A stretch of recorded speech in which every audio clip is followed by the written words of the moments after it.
This person, Anasofía Suarez, is coming from Mexico City. She is the country manager of Waze Mexico. She was the second hire at Facebook Mexico. She also served as business director of Mexico and Latin America. She was brand solutions manager at Google and commercial leader at YouTube. Before that, she has been at Leo Burnett and Terra. So please welcome Anasofía.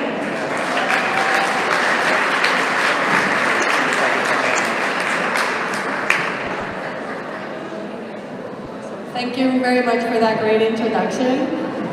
It's very special for me to be here today because normally I'm invited to talk about technology and mobility and advertising, digital. But today I'm invited to tell my story and to talk about my life. So hoping that my experience will leave you with some learnings. I forgot the clicker, so this happens. So I'll start with a study that comes from McKinsey. It's called Women Matter. And for me, this part of the study was very interesting because when they asked entry people if they want to get to the top, 90% men and women say yes. But when the question goes, do you believe you can make it to the top? There's a 12-point difference between men and women believing that they can make it. So women believe less that it's possible to get to the top. I know a lot of things need to happen in society for equality to be over. But the first thing that needs to happen is for us to believe. And the belief comes from our attitude towards life. And the story that I will tell you is how I've run through believing that it's possible. How did I join technology? Well, at that time, around 1995, doing technology was kind of boring. It was all these black screens and some coding. So I ended up majoring in marketing. I worked about 4 years in the advertising industry, traditional one. And then one day I came across a Google Earth promotion. And I decided that was just very impressive and that I wanted more brands to have that engagement as that promotion. And so I wanted to join Google. I didn't know anyone in the industry, so I wrote my resume and sent it online, and nothing happened. Not even an automatic email saying, we got your resume. That was kind of frustrating.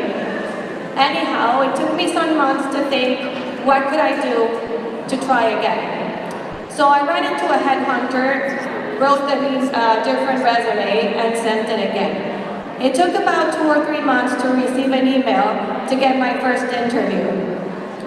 After that, around 8 months of interviews, I finally joined Google.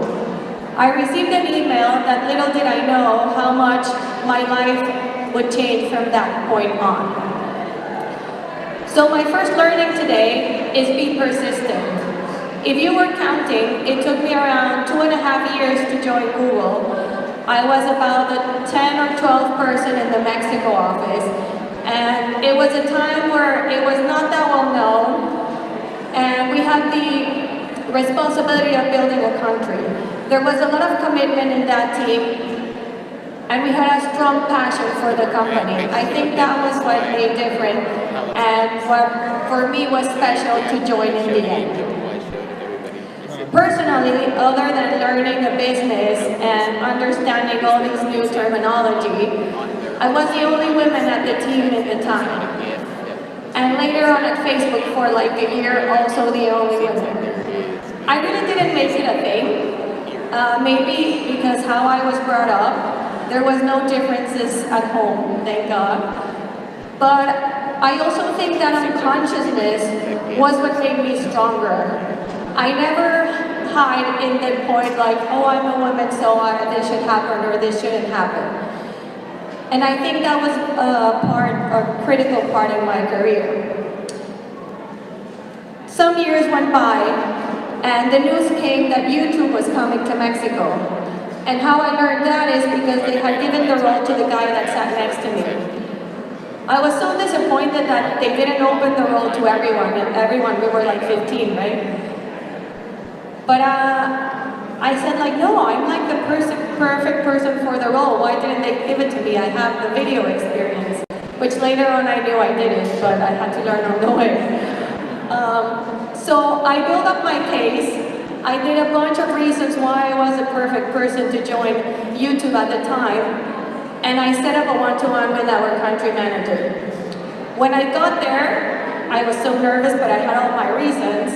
And I asked, like, why did you give it to him? And they were like, well, you know, because he has the more tenure, but he doesn't really want it. If you want it, it's yours. And all the things that I had written down, I didn't even use, but there was a catch. The catch was that you had to do both jobs. So you had to do your core job plus the YouTube role. So my second learning today is be fearless. I always wonder what would have been if I hadn't raised my hand and I haven't asked the question. The role was very interesting because it required a lot of cross-functional work and it got me to meet a lot of new and different people. Also, workload just went through the roof. It was very challenging to manage both things, but for me at the time it was perfect. I had just gone through a divorce, so I thought it was the perfect answer. It would keep me away from depression and I really just dive into work.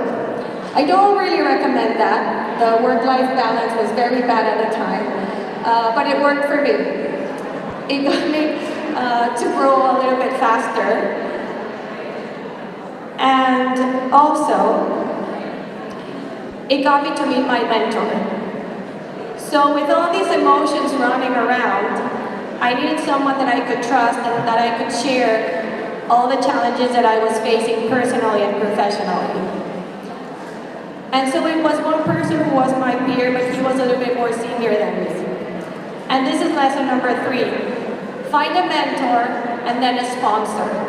And why are these two people different and important in their own way? So when we talk about a mentor, it's a person that you look up to, that you look for advice, and that the experience of this person will teach you, and from who you can learn their experiences and their mistakes. And the sponsor is a type of mentor, but this mentor who seeks people and talented people inside the company to bring them up the corporate ladder.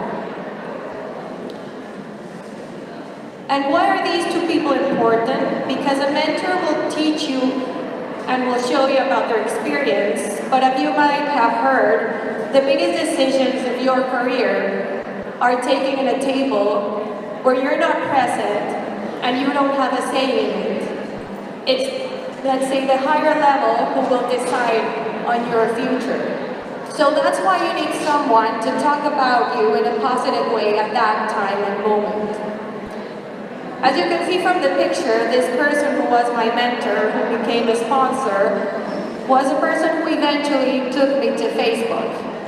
As you heard, I was the second hired in Mexico. And as we say, it was the most tough experience ever, but worth it. And I also learned that it's not who you know, it's who you meet and who you relate to along the way. This person here was very key into my career, and later on in life, now we're friends, and he's not even on Facebook anymore, but I asked him, why did he defend me so much? Like, why did he fight for me that much? And his answer was that he knew that I would never let him down, that he would ask anything to me, and that I would always respond. For me, it was never a thing, it was more unconscious of just doing my work. But if I did a good job, he would look good too. And with that came the most toughest thing in my life till now, which is kids. Becoming what I call a 4x4 mom, like an all-terrain mom, is very difficult. It's the most difficult role I've had to take. And with this comes my next learning, which is don't decide before time. And this has two sides of it. One is the professional side. If I would have thought where I would be today 10 years ago, I wouldn't be here because my last 8 years of roles didn't exist. So when you work in tech, you need to learn to live in ambiguity, navigate ambiguity the best you can, because we never really know what's going to happen next.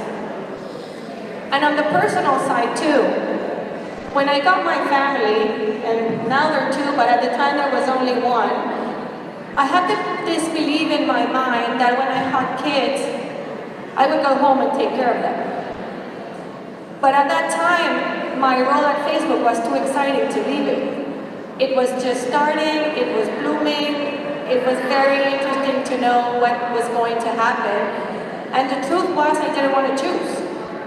So I got into this philosophy of living day by day and figuring out how it would work out. And it's more or less worked out till today. Yes, it has its ups and downs, but in general, it's had more ups. And this is how I measure the thermometer. If it had some downs, then I try to modify things. I've heard also people told, I mentor some people and they come and told me like, oh, you know what, this is my plan. I'm working for 2 years and then I'm gonna go study and I'm sure my boyfriend will do his master's and I'm going to follow him. And I'm like, oh, that's so cool. And where is your husband, your boyfriend want to go? Oh no, I don't have a boyfriend. And it's like,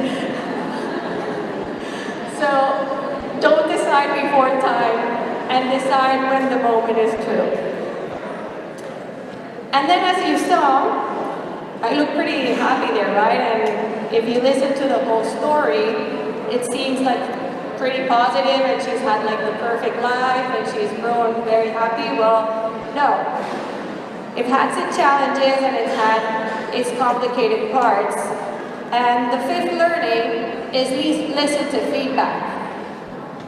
Finding the right person to give you feedback and listening to harsh and strong feedback is very, very tough. We're normally in denial, and when you listen to things, you're like, no, that's not true. And you block yourself. So I invite you to not block yourself, listen, and take action to it. I remember this specific time where one of the senior managers at Facebook told me that I didn't have the leadership skills necessary for a project. I was so mad that I was like, yeah, and I left the room. It took me a while to think about it, sit down, and go back to that person and ask him why did he thought about that? And what did I needed to do to get better? We had a very long talk, and from that, I took a lot of action and then changed a lot of things about my life and my professional attitude. And I think that worked, because after that, I got the invitation to lead Ways in Mexico. So it was saying goodbye to my sponsor, it was flying by myself, and the challenge was also complicated because it was coming back to Google, but in a product area. The business was much more smaller than Facebook. It wasn't that cool of a brand where you would call anyone and they will all open the doors. It was working with Israel. The headquarters of Waze is still in Israel. So beliefs and way of works are pretty different. Even schedules, they work on Saturdays, we don't. And so with my fearless philosophy, I decided to take the jump. And thanks to this, I got one of the, let's say, proudest recognition I can have of being recognized Forbes 100 in 2000.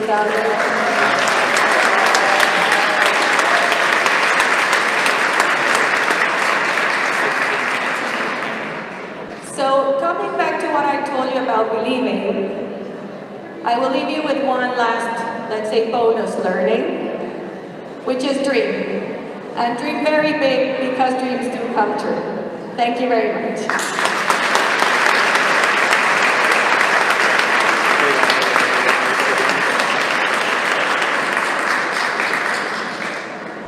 now we're going to questions. I think Rocio will come on, or I can take them by myself.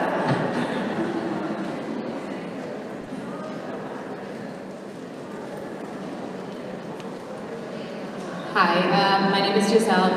I come from Montreal, and thank you so much for sharing your story. I have a question for you, and it's regarding how do you balance your work life with your motherhood? Because I think, I remember, I have a 2-year-old, and I remember a lot of people told me, just forget about yourself, you're now going to become somebody else's mom, which obviously takes a lot of your time, but I think it's not forgetting just about yourself, but just making it part of your identity as well. But being such a successful person, how do you keep a balance between your family and your work? So there are a lot of ways to answer that question, so I'll do more of the practical thing I do day to day, and then some other things in terms of beliefs. So one thing that I do is look at the week as a whole week. If you try to do, I don't know, Wednesdays and Thursday, I'm gonna go home to lunch, that will never happen because business are not that way. So let's say Mondays, I normally stay at the office as late as possible. And then Tuesdays, I leave very early because I pick up my kids from school. And then the week more or less goes by the same way. When I get home, my phone just stays in my bag. My team knows that if it's really urgent, they need to call. If not, it will wait till my kids are asleep, and then, as I say, I do my second shift. But at least I get to be with them. So I also, in my mind, try to think about the quality versus the quantity. The time I'm with my kids is really with them. I even have friends that say, you're so motivated to be with them. And I'm like, yes, I'm with them only 2 or 3 hours, but they really enjoy those 3 hours of just being with them.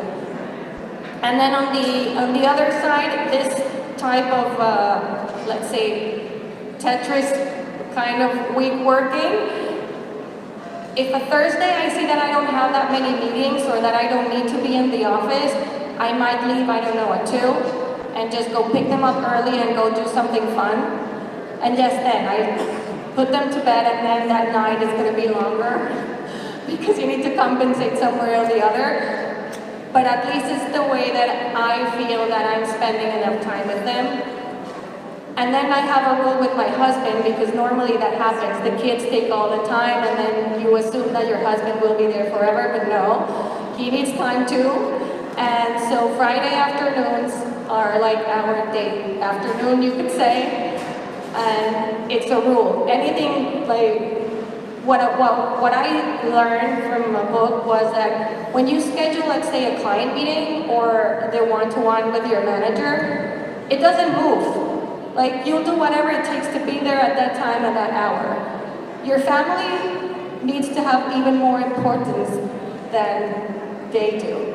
So if you set a time with your family, you go. It's the same time that you're investing in a client or with your manager, or it's your family and they need the time too.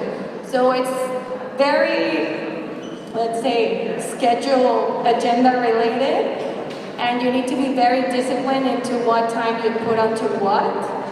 But that's worked for me. Sometimes it's not the time, it's more the quality of the amount of time, because yes, work absorbs the most of the time. But that's worked for me. And the other feedback that I got from my team was that they were amazed how efficient I was once I got to the office. And Latinos tend to you go to for a coffee and you chit chat and then you sit down, and then by the time you're working, you've lost 3 hours. Yes, it's true. So that's also you're on a time base here. So yes, it's not that I don't do it, but I do it less because I want to go home early. I love that. Okay, we have another question right here. Hi, Anasofía, my name is Leah. You touched on a point that I rarely get to interface or ask people about, and that was ambiguity. Sorry, can you speak up, because the audio is pretty bad. I know, it's not facing you. My name is Leah. I wanted to ask about the point that you brought up about ambiguity.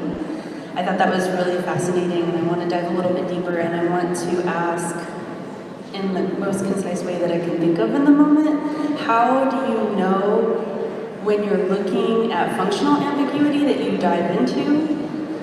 How much does your instinct come into play in the work that you do in tech industry regarding moving with change and ambiguity, which is, I notice that a lot where I work, so I hope that makes sense. Yeah, it does. So how I see it is like, yes, you need to navigate ambiguity, but you need to identify what you like and where do you see a passion into doing and what you don't.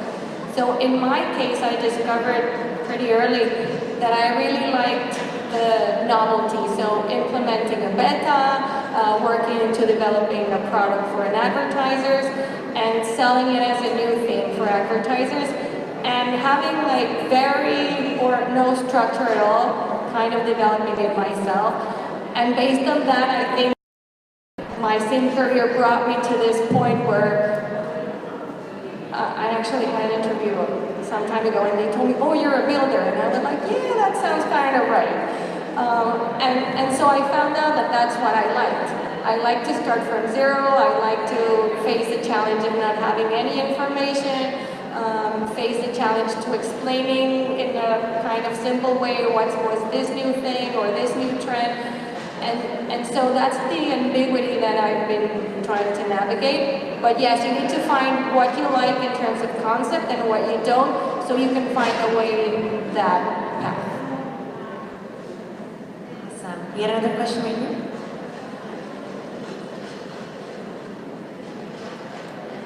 Hi, my name's Elizabeth, and I'm just wondering how you maximize and utilize your weekends, like your time on the weekends, whether... My weekends are sacred to my family and my kids. I have this strict...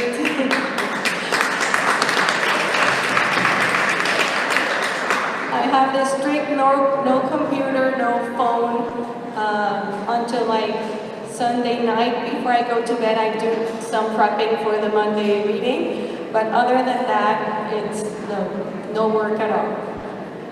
And actually I'm pretty criticized because my almost 5-year-old thinks that the iPads are like the plain screen.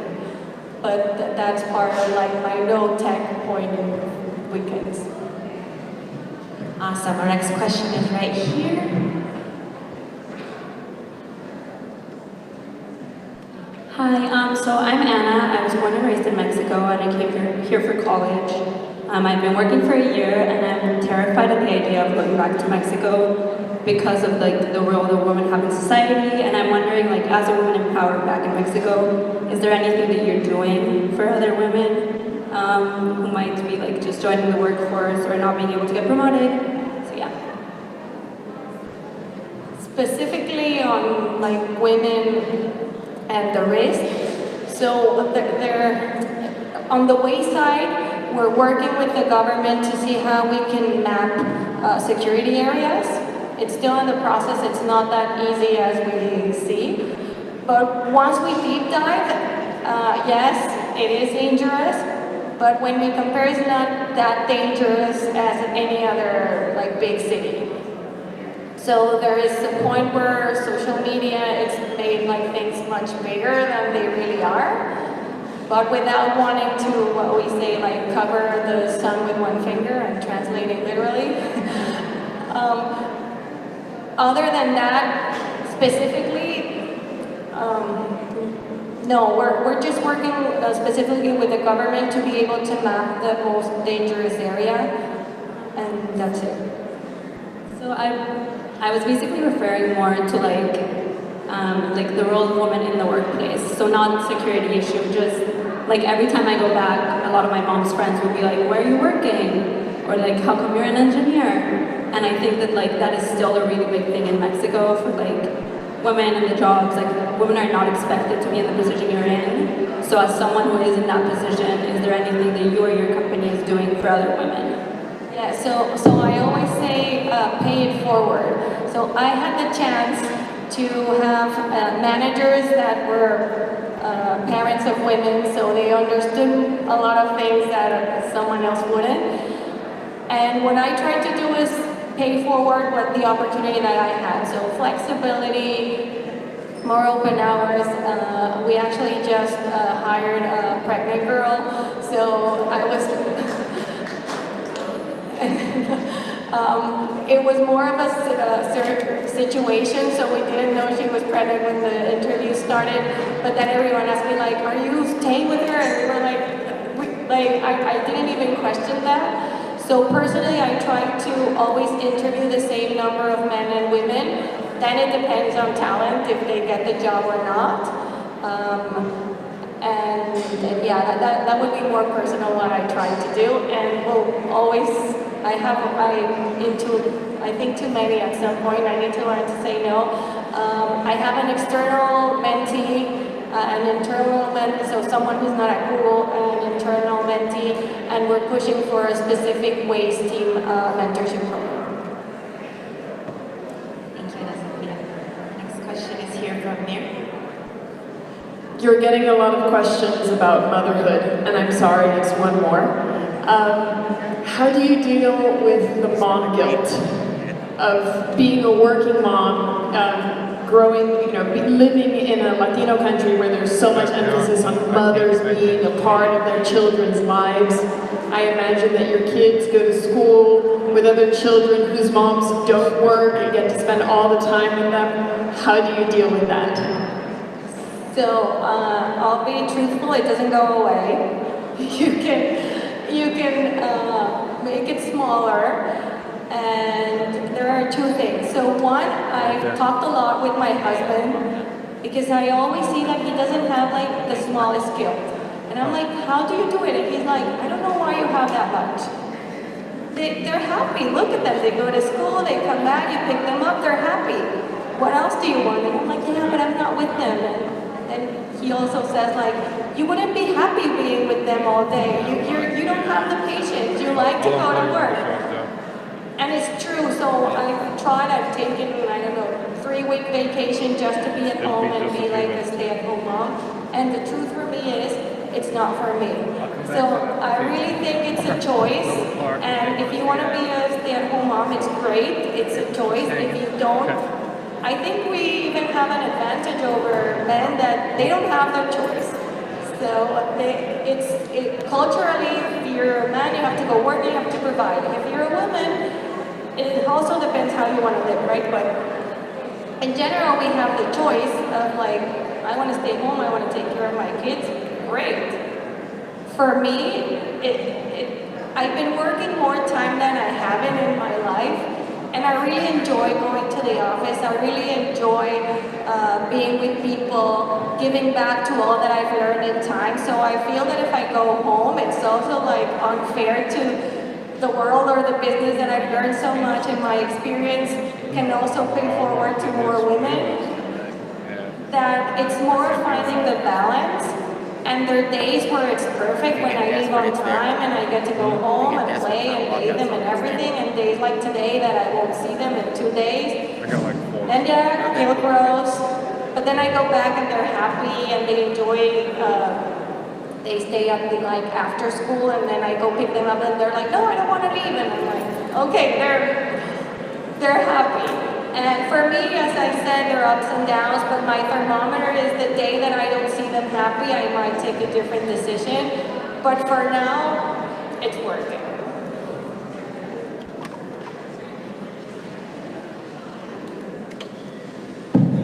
We have time for one more question. I saw the hand right here go up first.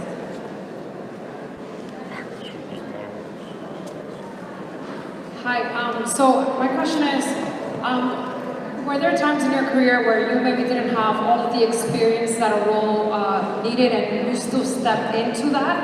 And then how do you think was the most effective, what is the most effective tip that you would give someone to have more control of their career progression?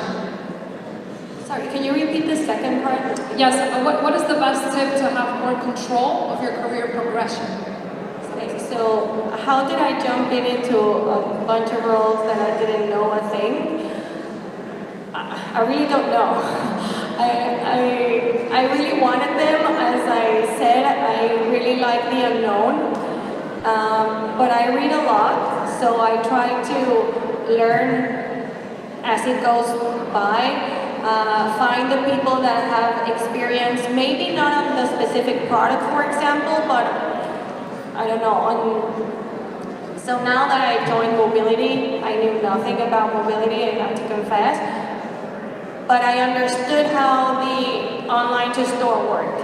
So I found this guy that is an expert in mobility, and now we have like a one-to-one every quarter. At the beginning it was every month, and I would just go sit down, have a coffee, and have a bunch of questions to learn from him. I read a lot, depending more than books, or I read a lot on the subject that I need to learn. And then the second question was like, how do you have more control of your career? So first, I would say, if you have like an area or a subject that you like a lot, try to get into like either a project or find someone that you like. My example, and it's the YouTube thing. So I really like the video part of digital advertising. And at the time I was like, I need to do like a project, or yes, it comes with more work because you need to do your core job plus this testing. But if you like it, it's the best way to prove to that team or to that people that you're a good asset for them. You'll get to know the business before you jump directly into it, so you can also say like, oh, I didn't like it that much. And then there's some times that you just have to like take a leap of faith and do it, which was my situation when I joined Facebook. It was a very complicated time. They had just gone into the public. The stock was going down. Everyone said it was going to be the new MySpace. But everyone told me I was crazy because how would you leave Google? And yes, it was harder to leave Google than to join, and it took me some time to join. But it was kind of a gut feeling that I knew I had to get a different experience some other place, and I just like jumped. I actually thought when I left that I would rather leave and then if it didn't work, come back, or like ask to come back if it was possible. But I have this thought of I rather regret doing things than not doing them. But that's more of personality, I think. Awesome, everybody, please a big round of applause for Anasofía.